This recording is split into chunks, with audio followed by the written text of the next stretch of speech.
Hello guys, welcome to Tell Education, and today we are looking into the different types of essays as I've already written it on the board. So yes, surprise, we have 4 types of essays. We have several types of essays, but to confine it within a category or within a group, you can actually consider there are 4 essays or 4 types of essays. Before we get into the different types of essays, let me tell you that the word essay actually means, or the etymological meaning of the word essay is what I say. So yes, it is your notion, it is your thoughts that you're putting inside the essay, but there are several number of principles that you have to follow. There are some rules that you have to keep in your mind when you write an essay for IELTS. So let's look into that. So as you can see, the first one is narrative essay, and the word that I've used for it is telling a story. So it's exactly like telling a story. What do you do when you're telling a story? You are sharing your real life experience with the person. Just like that, you share your real life experience in this essay. Hence, narrative essay tend to show the nature of an informal essay at the same time. Now, the reader's involvement has to be there, so the essay has to be written as vivid as possible. The first person I can be used in this. You can use the first person I in this because as I told you, it's a real life experience and the reader will be able to relate with you when you use the first person in it. And the conclusion is usually a personal statement of yours. It's a personal statement that you give.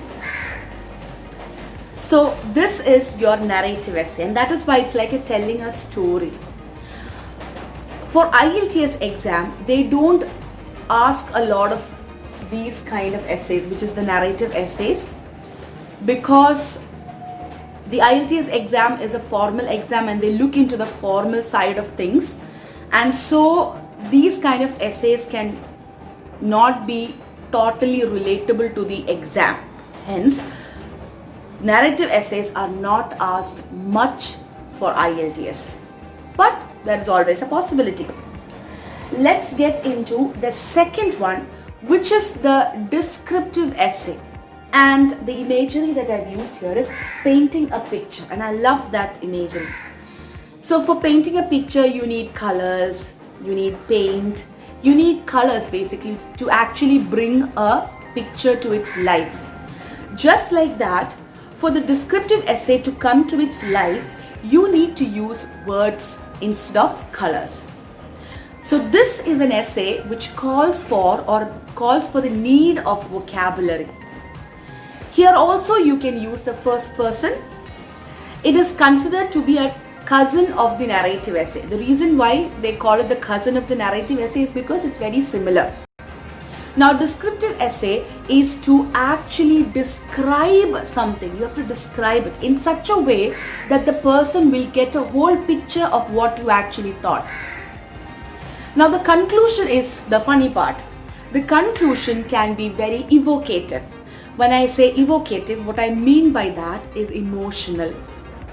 So when you read a descriptive essay, you tend to so much get involved in the essay that sometimes you feel that you are also part of it. It can be any kind of a controversial issue that can be taken and described in such a way that it becomes very emotional at that point for the reader. So that is why descriptive essay, the statement, the last conclusion statement can be highly evocative. Let's go for the third one. Expository essays are very important for IELTS exam because these are the kind of essays that they usually ask. Expository essays are highly formal. And look at the word that I've used, just the facts, which means you cannot mess with this essay. You will have to use the facts to actually build your essay. So in schools, I think you might have experienced this. In schools, when you are given a topic, when you are given a question, when you don't know what to write, you actually tend to put a lot of blunder in it. That thing will not happen here. In the case of expository essay, you have to be highly formal. First person I cannot be used. Even if it is you who's writing the essay, you cannot use it. The conclusion can be a statement. It can be a statement, but very formal statement. And you cannot be emotional in this essay. And you have to bring in a lot of examples, dates, numbers, the incident that took place, where the incident took place. You have to be very clear in what you give. So it's just the facts. You have to provide only the facts. Now there are two ways people see facts. Some take it very seriously and they take it into their life, whereas some see it just as a fact, just as one more thing added into their world of knowledge. Now let's go for the last one. This is actually my favorite type of essay. It's called the persuasive essay. It's very nice for a name for an essay, right?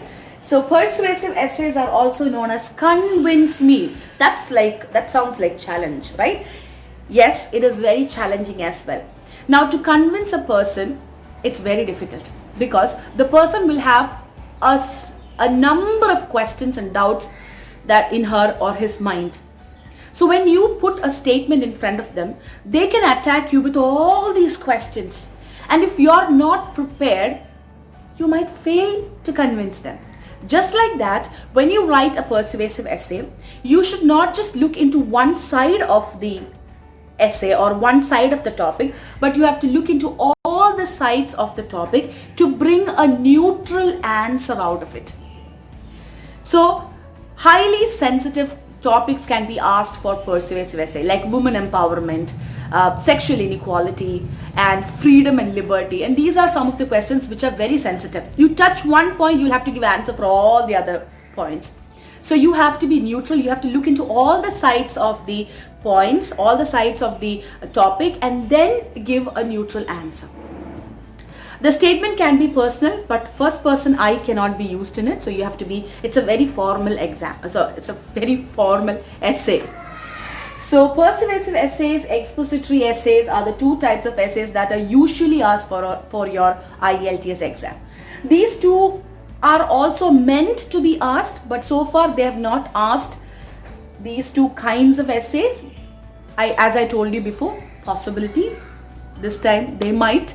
So these are the four kinds of essays that I personally look into and I teach my students. I hope you really enjoyed hearing this and it was a piece of information for you. If you have any doubts regarding this, please put it down in the comment. Please like and subscribe. And also something that I would like to tell you is the notes of these four types of essays will be given in the comment box. I'll pin it up and then you can actually look into it. If you have any other doubts, please ask me. Please feel free to ask the questions. So until then, bye-bye. See you in the next video.